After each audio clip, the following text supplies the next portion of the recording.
Hello and welcome to my YouTube channel Omega Classes. दोस्तों आज का टॉपिक है, बहुत बड़ा है पढ़ने में, लेकिन ऐसा सिंपल और छोटा सा है। Magnetic field produce by current in a circular arc of wire. ठीक है, सर्कुलर आर्क मतलब इतना सा पार्ट जो किसी एक सर्कल का हिस्सा होगा। ये जो पार्ट है एक सर्कुलर लूप का हिस्सा है। एक वायर थी जो सर्कुलर थी, उसमें से हमने इतना हिस्सा उसका काट लिया है। ठीक है, तो इस आर्क की वजह से किसी पॉइंट पे, वो पॉइंट क्या होगा इसमें बताया नहीं है, वो पॉइंट होगा सेंटर। ठीक है, इस आर्क का या फिर इस पूरे सर्कल का सेंटर। जो पूरे सर्कल का सेंटर होगा वही इस आर्क का भी सेंटर होगा। ठीक है, तो सेंटर पे कितनी मैग्नेटिक फील्ड बनती है इस सर्कुलर आर्क में से जाने वाले करंट की वजह से, वो उसके लिए हमें एक्सप्रेशन ढूंढना है। ठीक है, तो वीडियो को एंड तक देखना, आपको जरूर समझ में आएगा। वीडियो अच्छा लगे तो वीडियो को लाइक करना और चैनल को सब्सक्राइब जरूर कर देना। ठीक है, तो इसके लिए प्री रिक्विजिट नॉलेज क्या लगेगा, हमें एक ही लगेगा जो है बायो सावर्ट लॉ। ठीक है, जो बायो सावर्ट लॉ हमने पिछले वीडियो में पढ़ा है, करेक्ट है। वो क्या बोलता है, dB is equal to mu 0 upon 4 pi, vector form लिखते हैं dl bar cross r bar upon r cube. ठीक है, और इसका एक एप्लीकेशन भी पढ़ा था, जो हमने पढ़ा था कि एक इनफाइनाइटली लॉन्ग वायर है, इनफाइनाइटली लॉन्ग वायर होगी और ये कुछ d इतने डिस्टेंस दूर पे हमने क्या ढूंढा था, हमने मैग्नेटिक फील्ड ढूंढा था, जो कुछ आया था हमारा μ0I अपॉन 2 पाई d ऐसा कुछ। ठीक है, तो ये वाला एक एप्लीकेशन हो गया जिसमें इनफाइनाइट वायर की वजह से ढूंढा था। अभी हमें ढूंढना है सर्कुलर आर्क की वजह से। ठीक है, तो एक सर्कुलर आर्क हम कंसिडर कर लेते हैं। ठीक है, और एक बात ध्यान में रखना, कभी भी जो बायो सावर्ट लॉ है वो पूरे जो बॉडी है, जो पूरा वायर है या पूरा लूप जो है उस पे काम नहीं करता है। जो हमारा बायो सावर्ट लॉ होता है वो सिर्फ करंट एलिमेंट पे काम करता है। करंट एलिमेंट क्या होता है, जिसको हम डीएल बार से डिनोट करते हैं, ये होता है लेंथ एलिमेंट। और इसको जब करंट से आप मल्टीप्लाई कर देते हो तो इसी को हम बोलेंगे करंट लेंथ एलिमेंट या फिर सिर्फ करंट एलिमेंट। ठीक है, जब बायो सावर्ट लॉ पढ़ा था हमने उसमें पूरा अच्छी तरह से एक्सप्लेन किया है, वो वीडियो जरूर देखना। ठीक है, तो देखना इस पे बोला नहीं है कि किस पॉइंट पे हमें मैग्नेटिक फील्ड निकालनी है, तो वो पॉइंट है सेंटर। मान लो ये है हमारा सेंटर, जिसको मैं डिनोट करता हूँ O से। ठीक है, ये है सर्कुलर आर्क। ठीक, इस सर्कुलर आर्क में से करंट कितना पास हो रहा है, इस सर्कुलर आर्क में से करंट I पास हो रहा है। ठीक है, तो हम क्या करते हैं, इन दोनों को ज्वाइन कर देते हैं। ठीक है, ये थीटा नहीं बोलेंगे, इसको मैं फाई बोलता हूँ। आपकी बुक में अगर महाराष्ट्र बोर्ड की बुक देखोगे आपको इधर थीटा दिखेगा, लेकिन मैं फाई बोलता हूँ। क्यों, क्योंकि जब आप लिखते हो I D L sine theta upon are square, यही था μ0 अपॉन 4 पाई, ये है मैग्नीट्यूड। ये क्या है, मैग्नीट्यूड है। ठीक है, वो पहले लिखा था वो वेक्टर फॉर्म।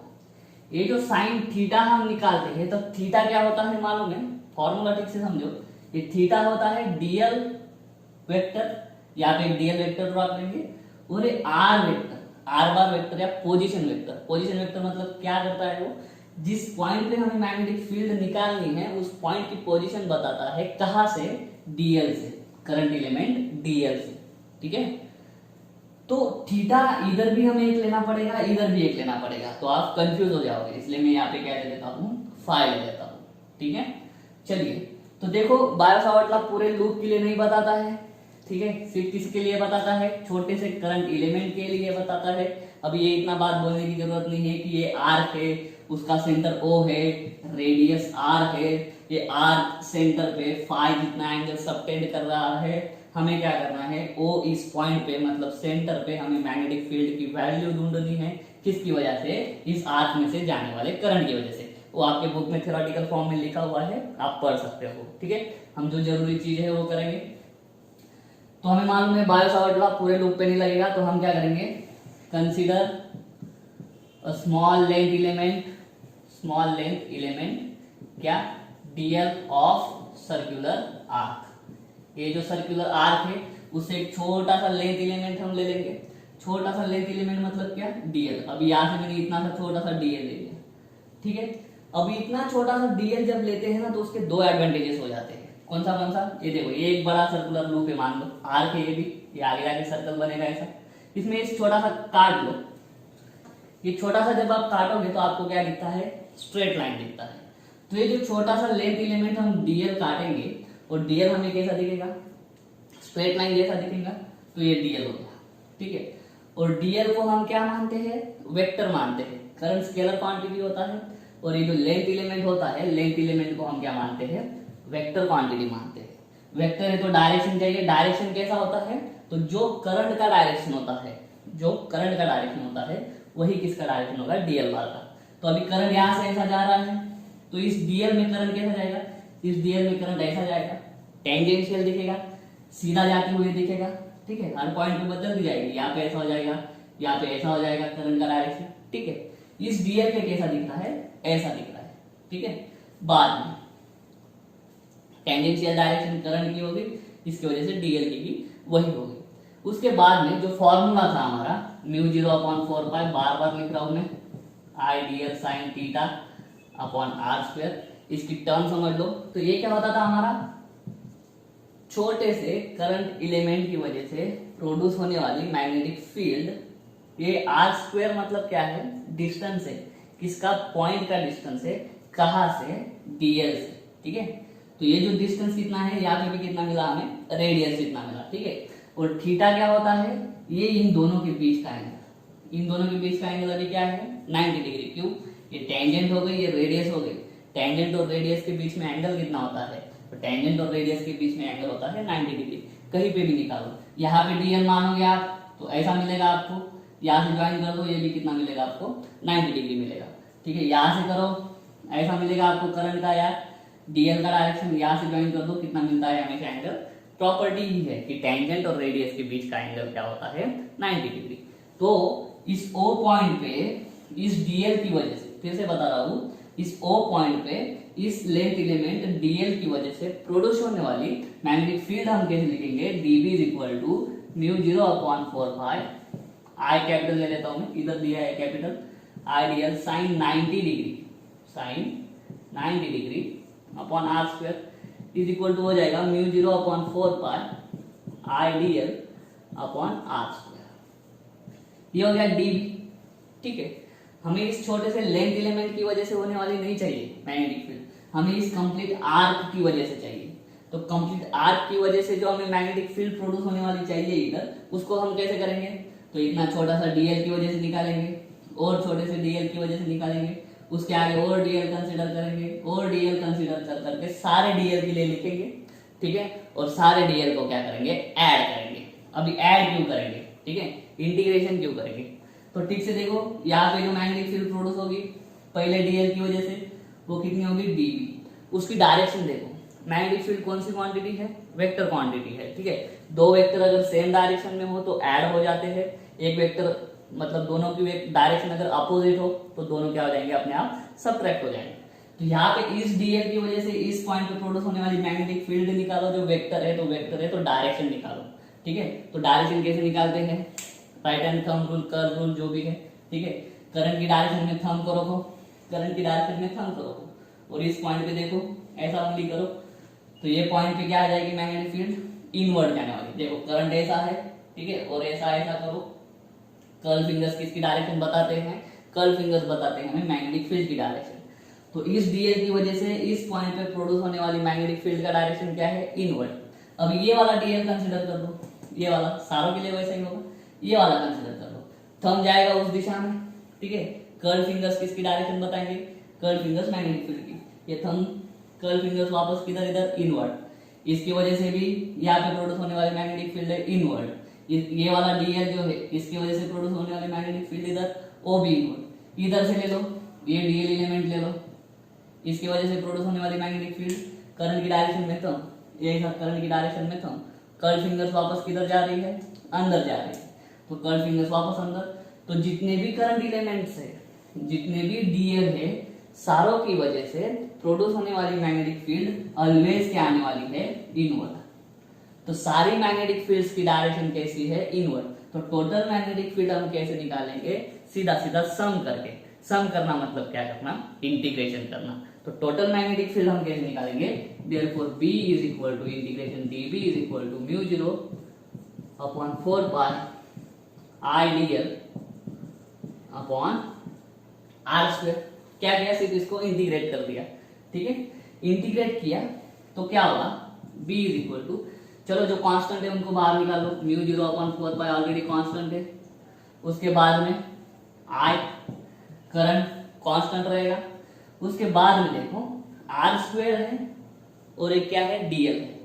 मैं क्या करता हूँ, r² भी क्या है, रेडियस है, ठीक है, हर बार डिस्टेंस कांस्टेंट रहेगा, r² भी बाहर निकालो, अंदर क्या बचा, अंदर सिर्फ बचा dl, अंदर सिर्फ बचा dl। मालूम है dl क्या करेंगे, हर एक को dl को ऐड करना है, dl को ऐड करना है, मतलब dl पे ही इंटीग्रेशन लगाना था सीधा सीधा, ठीक है, लेकिन हमने अलग तरीके से किया।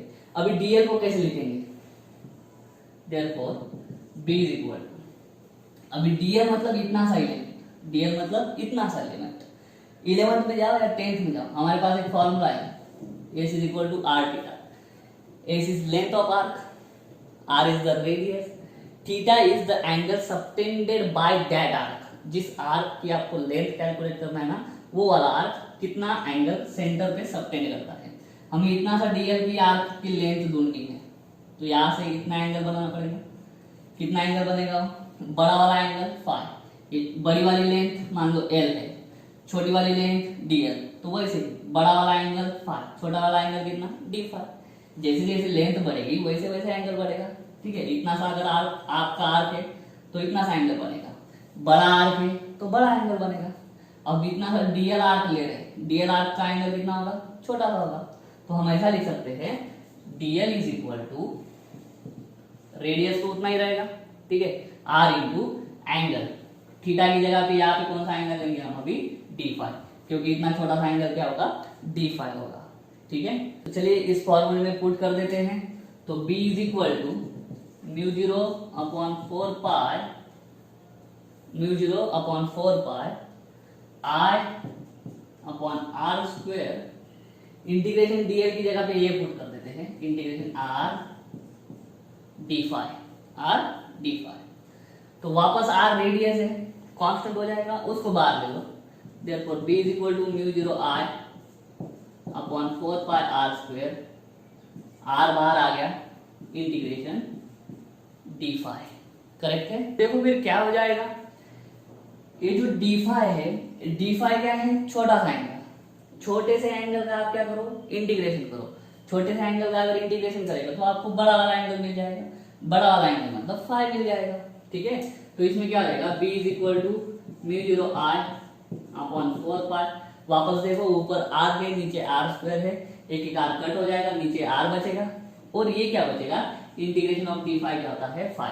अगर आपको मालूम होगा इंटीग्रेशन ऑफ dx क्या होता है, इंटीग्रेशन ऑफ dx होता है x, कैसे वो बताता हूं मैं आपको। आपके पास एक रूल है x raise to n dx is equal to क्या होता है, x raise to n plus 1 upon n plus 1, ये वाला रूल है इंटीग्रेशन का, मैथमेटिकल मेथड स्टैंडर्ड 11 में पढ़ा था हमने। तो यहाँ पे कुछ नहीं है, यहाँ पे कुछ नहीं मतलब क्या है, 1 है, 1 को कैसे लिखते हैं, x रेज़ टू 0 dx, क्योंकि x रेज़ टू 0 कितना आएगा 1 इज इक्वल टू, अब इस पे फॉर्मूला लगा दो, x raise to 0 plus 1 upon 0 plus 1, तो x रेज़ टू 1 क्या हो गया x, और नीचे 0 प्लस 1 1 हो गया, तो उसका क्या आता है x। लेकिन इधर dx की जगह पे d फाई है, तो x की जगह पे क्या आएगा, फाई आएगा। ये रहेगा हमारा फाइनल आंसर। तो म्यू 0 मतलब परमेबिलिटी, म्यू 0/4 पाई पूरा कांस्टेंट है, I मतलब उस सर्कुलर आर्क में से कितना करंट जा रहा है, R मतलब क्या, उस लूप की रेडियस, उस आर्क की रेडियस, ठीक है, और फाई मतलब जितना भी, अभी ये इतना बड़ा आर्क है, इतना बड़ा आर्क कितना एंगल सबटेंड कर रहा है, फाई। अगर इतना सा होता तो अभी ये दूसरा हो जाता फाई। तो आर्क सेंटर पे कितना एंगल सबटेंड कर रहा है वो क्या है, फाई। तो ये वाला फॉर्मूला हमें ध्यान में रखना है, ठीक है। तो ये वाला फॉर्मूला बन जाएगा आपका, the magnetic field at the centre of the circular loop या फिर सर्कुलर आर्क, जो क्या आ जाएगा उसमें से करंट पास होगा, ठीक है। अभी आपको बोला कि सर्कुलर लूप की वजह से कितना, अभी ये छोटा सा आर्क था, अब इसका मैंने क्या कर दिया, पूरा लूप बना दिया, पूरा सर्कल बना दिया, ठीक है, पूरा सर्कल बना, तो पूरा सर्कुलर लूप की वजह से सेंटर में कितना बन रहा है, तो यही फॉर्मूला लिखो, b is equal to mu 0 I upon 4 pi. अभी ये जो फाई है, जब इतना आर्क था तब फाई था, अभी पूरा जो सर्कुलर लूप है, तो पूरा सर्कल सेंटर पे कितना एंगल बनाता है, तो पूरा सर्कल सेंटर में 360 डिग्री बनाता है, हम सबको मालूम है। ये एंगल कितना है 180, ठीक है, ये 180 हो जाता है, ये और आ जाएगा, तो पूरा एंगल कितना हो जाता है 360। तो 360 को रेडियन में लिखो, 360 को रेडियन में कितना आता है 2 पाई आता है। तो पूरे सर्कुलर लूप के लिए फाई की वैल्यू हमें मालूम है कितनी होती है 2 पाई। तो जो जो कैंसिल होता है वो डाल दो, 2 4 कैंसिल, ये 2 बचेगा, पाई पाई कट, आर बचा है, बस ये वाला फॉर्मूला आपका हो जाएगा। पूरे सर्कुलर लूप की वजह से सेंटर पे कितनी मैग्नेटिक फील्ड बन रही है, ये हो गया उसका फॉर्मूला। तो दोस्तों बहुत सिंपल था, उम्मीद करता हूँ आपको समझ में आ जाएगा। अगर ऐसा है तो वीडियो को लाइक करो, वीडियो को शेयर करो, चैनल को सब्सक्राइब कर देना। मिलता हूँ अगले वीडियो में अगले इंपॉर्टेंट टॉपिक के साथ, तब तक के लिए जय हिंद।